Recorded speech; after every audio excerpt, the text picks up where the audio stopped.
Tak ada hari ni, Nur nak bagi mas je. Aduh, lega betul lah. Dah ada balik stok dah. Mana ada sekarang ni tutup muka tu. Virus kan, kita kena jaga kesihatan. Yelah. Pakai mask. Sebab hari tu sampai dah tak ada sangat, saya keluar terpaksa tutup pakai boxer.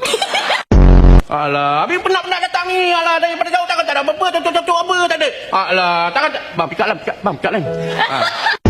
Wah, siapa nama ni? Tak pernah jumpa pun saya. Nur. Nur. Oh, pendek gitu ya nama Nur. Tak, panjang. Nur. Oh. Pak Din cakap kalau datang time sini tutup kedai. Okey, ni tak apalah. Awak ada bayar kan?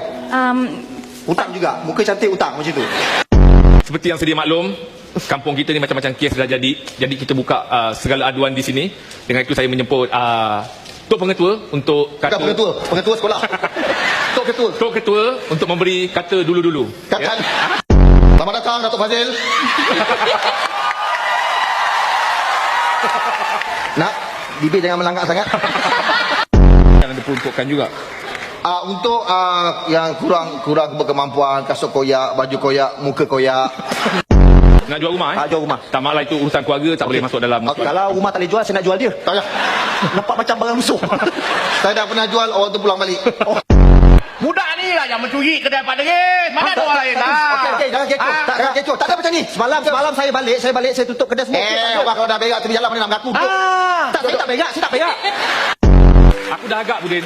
Masa kau balik je aku dah agak. Kau memang betul-betul dah insaf. Tapi aku ni yang bodoh. Aku yang bodoh.